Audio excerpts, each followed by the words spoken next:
The Greek bailout is on track as Germany looks set to vote approval on Wednesday, and the Greek government avoided a confidence vote. German officials, who had raised a critical chorus of the Greek bailout terms, have changed their tune.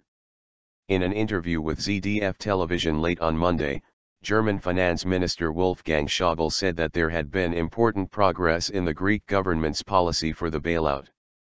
Schauble said that he would work with complete conviction for approval of the Greek bailout deal in the German parliament on Wednesday, when the question will be put to a vote. From all points of view, this is the right decision, Schauble said. Schauble did not comment on the paper that he circulated on Thursday, in which concern was raised about open questions that the Greek bailout deal did not address.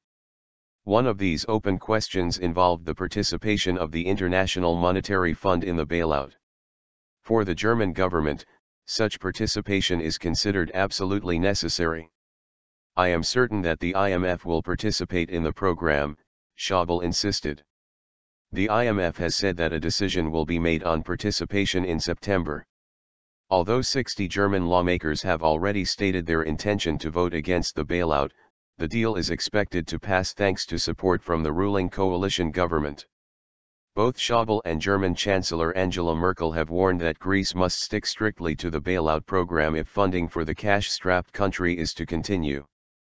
Schauble told the Bild newspaper on Sunday that reforms must be implemented point by point, and we will be watching closely.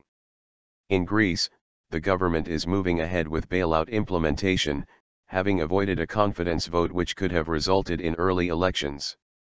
The confidence vote, which was due to take place on Sunday, was cancelled.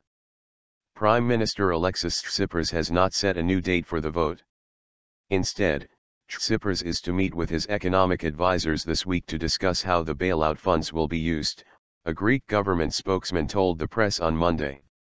The European Stability Mechanism will issue a decision on releasing the first tranche of bailout funds on Wednesday. Tsipras also wants to discuss continuing compliance with the bailout terms. Technical teams from Greece's institutional creditors, the IMF, the European Central Bank, and the EU will return in October to review the program's implementation. Tsipras is reportedly considering how to ensure that bailout progress will not be impeded by political developments. Although he is facing a revolt from the left wing of the Syriza coalition, he will reportedly seek to delay any major political changes that could interfere with the bailout, at least until the October meetings are underway. The bailout agreement with the Eurogroup and the institutional creditors calls for €86 billion, $95.5 billion, in bailout loans over 3 years, with a first tranche of €26 billion, $28.8 billion, along with a series of far-reaching economic reforms to be passed by the Greek parliament. Some of these have already been passed. The first tranche of the bailout will cover a €3.2 billion, $3.5 billion, payment to the European Central Bank that Greece must make on Thursday.